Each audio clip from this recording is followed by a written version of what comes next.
बाळूमामांच्या नावानं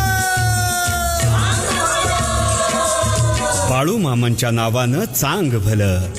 वार्षिक भंडारा महोत्सव 2026 मध्ये येणाऱ्या सर्व भाविक भक्तांचे सहर्ष स्वागत. बाळूमामा यात्रेची ऐका कथा, भंडारा यात्रेची ऐका कथा.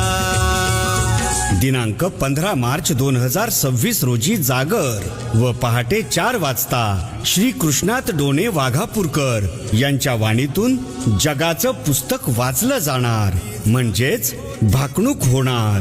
आणखी जगाचा मालक बाळूमामा यांचा रथोत्सव व नयनरम्य पालखी सोहळा हे सर्व स्वर्ग सुख पाहण्यासाठी तुम्ही आमच्या हॉटेल सद्गुरू आदमापूर या पेजला सबस्क्राईब करा आणि तुम्हीही या भक्ती सोहळ्यात सहभागी व्हा.